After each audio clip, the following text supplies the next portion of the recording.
Mesdames et messieurs, ravi de vous retrouver et bienvenue à cette couverture spéciale de la visite officielle du président Abdel Fattah el-Sisi en France. Et commençons cette couverture avec le président Abdel Fattah el-Sisi qui poursuit aujourd'hui sa visite officielle en France où il a été reçu par son homologue français Emmanuel Macron au palais de l'Élysée. Le porte-parole de la présidence, l'ambassadeur Bassam Radi, a déclaré que cette visite s'inscrivait dans le cadre de la volonté des deux parties de développer les relations stratégiques bilatérales au cours de la période à venir. Le président el-Sisi s'était entretenu hier soir en prélude de sa visite officielle en France avec le ministre des Affaires étrangères Jean-Yves Le Drian au siège du Quai d'Orsay. Cet entretien était suivi d'un banquet de dîner offert en l'honneur du président el-Sisi. L'agenda de la visite comprend aussi des rencontres avec de hauts responsables français. Les entretiens entre les deux chefs d'État interviennent dans le cadre de leur intérêt à développer les solides relations stratégiques entre les deux pays sur tous les plans, ainsi que leur intérêt à renforcer la coopération bilatérale dans la prochaine période. Le sommet Sisi-Macron abordera toutes les dimensions de la coopération bilatérale et de la coordination politique conjointe vis-à-vis des dossiers régionaux et internationaux. Le porte-parole de la présidence égyptienne a affirmé que la visite comprendra également des rencontres que le président el-Sisi devrait avoir avec le Premier ministre français, les hauts responsables français ainsi que les présidents de l'Assemblée nationale et du Sénat français. Au cours de ces rencontres, le président devrait exposer la vision égyptienne tant aux crises régionales et les moyens d'y faire face, notamment les crises relatives au Moyen-Orient et à la Méditerranée orientale. Il s'agit également de discuter du renforcement des relations bilatérales, notamment dans les domaines commerciaux et d'investissement, d'autant que l'Égypte a mené plusieurs efforts pour encourager les investissements étrangers dans les méga-projets nationaux dans le cadre du processus de développement global que connaît l'Égypte.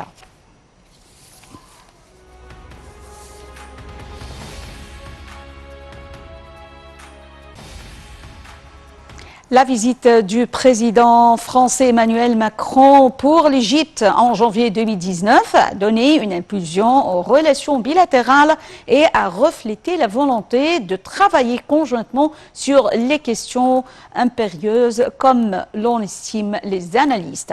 Le sommet entre les présidents Abdel Fattah el-Sisi et Emmanuel Macron a porté sur des dossiers importants comme les crises libyennes et syriennes, le processus de paix au Moyen-Orient, la lutte contre le terrorisme et aussi le développement économique.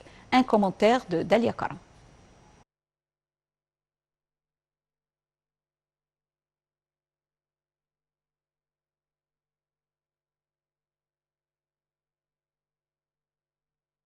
Un partenariat stratégique, un allié incontournable, un immense marché. Les mots ne manquent pas du côté de la présidence française pour insister sur l'importance de l'Égypte alors qu'Emmanuel Macron y a entamé dimanche 27 janvier 2019 une visite officielle qui a duré 3 jours. Ce déplacement est l'un des rares qu'a effectué à l'étranger en ce début d'année le président français, focalisé depuis plus de 2 mois sur la crise des Gilets jaunes.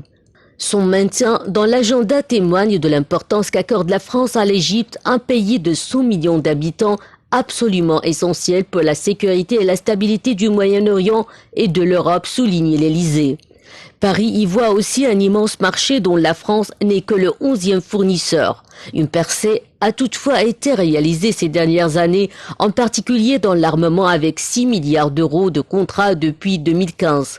Après avoir atterri à l'aéroport d'Abou Simbel, Emmanuel Macron a été accueilli par le ministre égyptien des Antiquités et le directeur de l'Institut français d'archéologie orientale. Emmanuel Macron et son épouse ont visité les temples d'Abou Simbel dans l'extrême sud de l'Égypte. Lundi, Emmanuel Macron a été reçu au palais présidentiel par le président Abdel Fattah el-Sisi. Ils ont discuté de la lutte antiterroriste et des crises régionales. La Libye, préoccupation majeure de l'Égypte qui partage une longue frontière avec ce pays en plein chaos, ainsi que la Syrie ou le conflit israélo-palestinien. La France espère également l'appui de l'Égypte dans certains dossiers africains, notamment au Sahel, alors que le pays devrait prendre le 1er février 2019 la présidence de l'Union africaine. Une trentaine d'accords ou de contrats ont été signés pour un montant de plusieurs centaines de millions d'euros dans les domaines des transports, des énergies renouvelables, de la santé ou de l'agroalimentaire.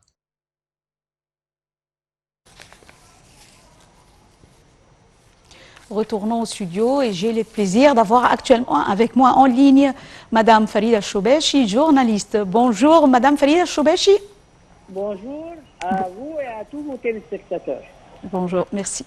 La France et l'Égypte ont eu des relations ininterrompues au fil de l'histoire du bassin méditerranéen. Les deux nations sont bien conscientes de l'importance stratégique, de l'intérêt politique et économique et la valeur de la civilisation.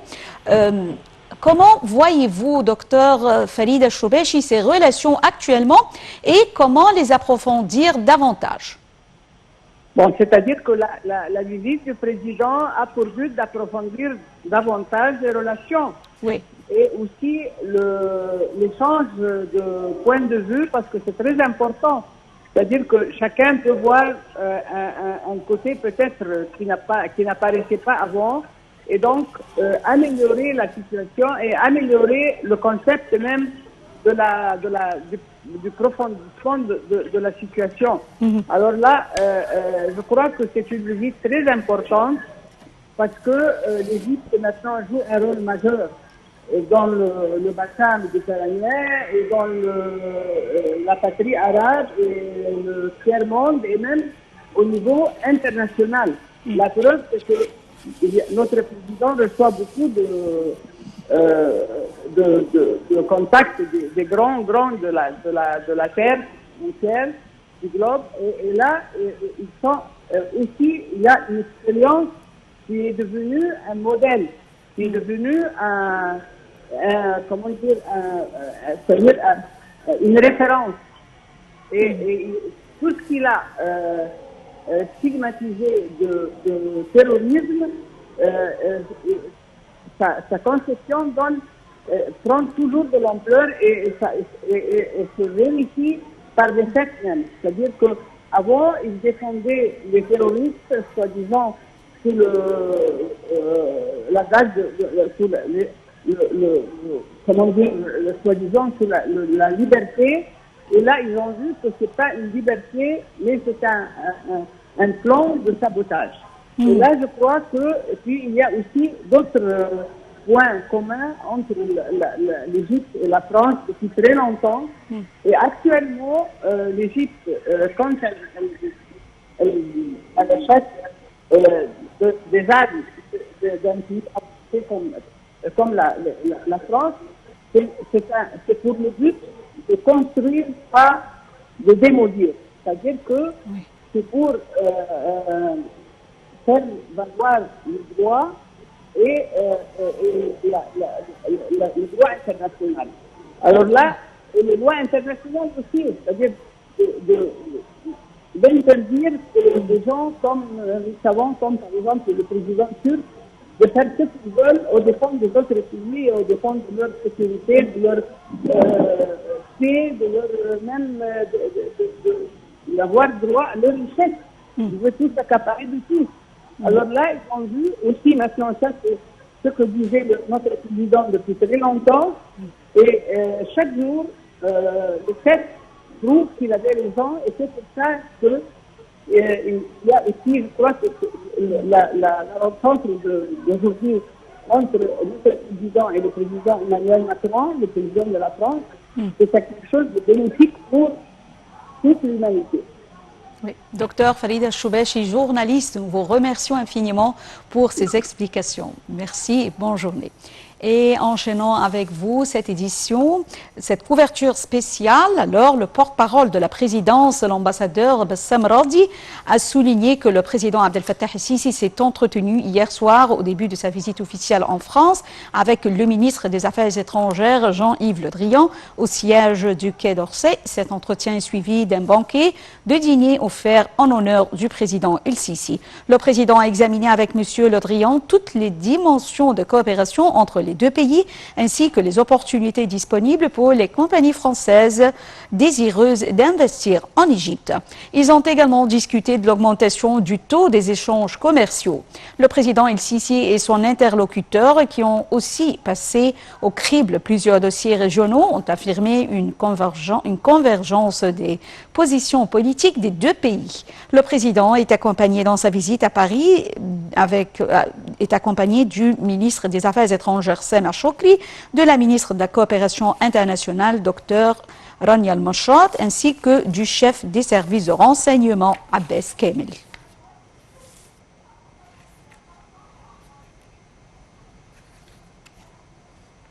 Monsieur Jean-Yves Le Drian, ministre de l'Europe et des Affaires étrangères, s'est rendu en Égypte les 7 et 8 novembre. Il a été reçu par le président Abdel Fattah el-Sisi et s'est entretenu notamment avec son homologue, monsieur Samer Choukri. Le ministre a travaillé avec ses interlocuteurs au renforcement du partenariat stratégique bilatéral qui lie la France à l'Égypte dans tous les domaines. Il a également poursuivi le travail d'explication et d'apaisement vis-à-vis du monde arabe au sujet des caricatures du prophète Mohammed, paix et bénédiction sur lui, en rencontrant le grand imam de l'Azhar. Il s'agit de la 19e visite ministérielle de M. Le Drian depuis 2012. Le ministre s'y est d'abord rendu comme ministre de la Défense, puis 9 fois comme chef de la diplomatie française. Un commentaire. Le ministre français des Affaires étrangères Jean-Yves Le Drian a effectué les 7 et 8 novembre une visite au Caire pour des entretiens en vue d'un travail d'apaisement vis-à-vis du monde arabe au sujet des caricatures du prophète Mohammed. Monsieur Le Drian a rencontré le président Abdel Fattah el-Sisi dans un entretien de 2 heures. Il a ensuite tenu une réunion avec son homologue Samer Choukri dans le cadre de sa visite en vue d'un travail d'apaisement, selon le ministère français des Affaires étrangères. Le ministre français a assuré au cours d'une conférence de presse que la France avait un profond respect de l'islam, ajoutant que ce qu'il combattait, c'était le terrorisme, c'était le détournement de la religion, c'était l'extrémisme. Par ailleurs, le ministre a également abordé le dossier libéen au cours de ses entretiens, évoquant l'accord de cessez-le-feu et l'organisation du dialogue politique interlibéen. Nous avons les mêmes analyses et les mêmes exigences que les Égyptiens, a-t-il dit en citant la demande du départ des mercenaires étrangers et le respect de l'embargo sur les armes des Nations Unies. Le dossier du conflit israélo-palestinien et les tensions en Méditerranée orientale a aussi été évoqué. Monsieur Le Drian a encore rencontré le grand imam de l'Azhar, Cheikh Ahmad Al-Tayyib, qui avait vivement critiqué la France pour sa défense de la liberté d'expression. Fin octobre, monsieur Al-Tayyib avait estimé que le fait qu'insulter des religions et attaquer leurs symboles sacrés au nom de la liberté d'expression est un double standard intellectuel et un appel à la haine. Pour sa part, le président El-Sisi avait défendu, dans un discours à l'occasion de l'anniversaire du prophète Mohammed le 28 octobre, les valeurs religieuses rejetant les insultes au prophète. Les relations sont au beau fixe entre Paris et le Caire, où M. Le Drian effectue sa 19e visite ministérielle depuis 2012. Le ministre s'y est d'abord rendu comme ministre de la Défense, puis 9 fois comme chef de la diplomatie française.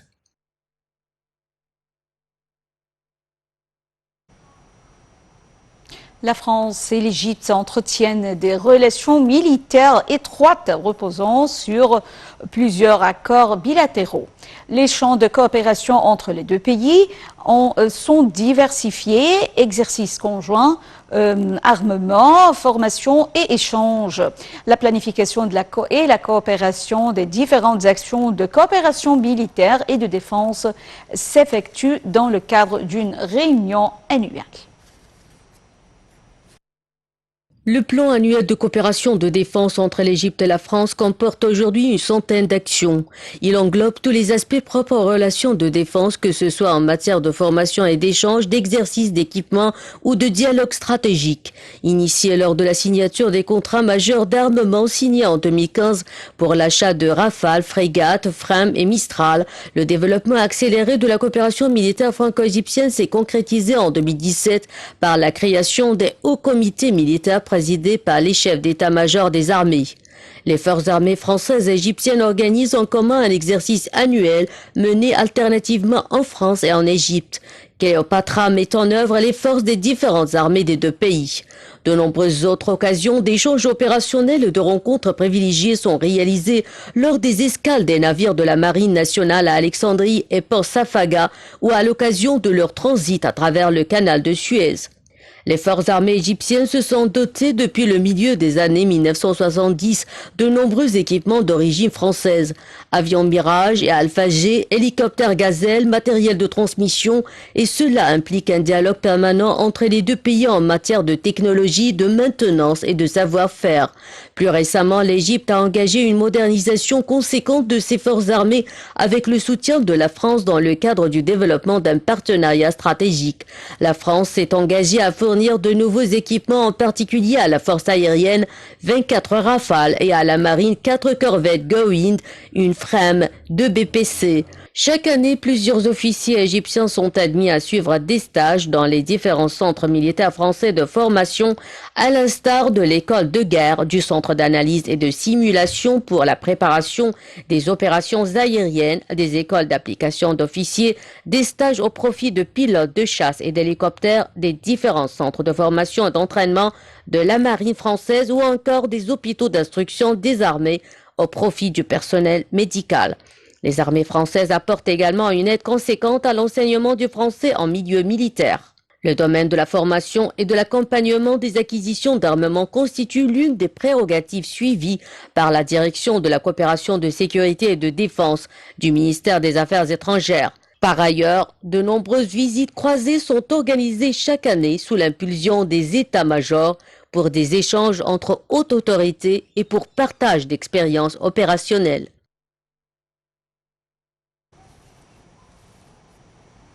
La France est un partenaire économique de premier plan de l'Égypte avec 160 filiales qui emploient plus de 30 000 personnes pour un chiffre d'affaires de 4,3 milliards d'euros. Les entreprises françaises ont su s'inscrire durablement dans le paysage économique égyptien. La France est un partenaire économique de premier plan de l'Égypte. D'après les douanes françaises, les échanges commerciaux entre la France et l'Égypte ont enregistré en 2017 une augmentation de 21,8% à 2,5 milliards d'euros. D'après la Banque centrale d'Égypte, la France est le 11e partenaire commercial de l'Égypte sur l'année fiscale 2016-2017 avec 2,9% des échanges totaux égyptiens. Les exportations françaises ont augmenté de 20,6% en 2017 pour atteindre 1,9 milliard d'euros. L'Égypte est le 43e client mondial de la France, le 8e dans la région Afrique du Nord, Moyen-Orient et son premier client au Proche-Orient. D'après la Banque centrale d'Égypte, la France est le 11e fournisseur de l'Égypte en 2016-2017, représentant 3,2% de ses importations totales.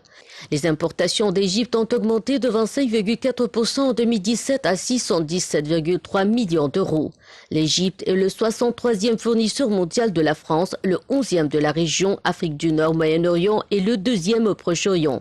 Selon la Banque centrale d'Égypte, la France est en 2016-2017 le 11e client de l'Égypte, représentant 1,9% de ses exportations totales. En 2016, le stock d'investissements directs étrangers français en Égypte atteignait 1,6 milliard d'euros, soit 2% du stock total d'investissements directs étrangers. En 2016-2017, les flux nets d'investissements directs étrangers français ont atteint 535,8 millions de dollars, soit 2% des flux entrants, occupant ainsi le 5e rang. Sur les 5 dernières années budgétaires, la France se classe aux alentours du 6e rang des investisseurs derrière le Royaume-Uni, les États-Unis, les Émirats arabes unis, la Belgique et l'Arabie saoudite.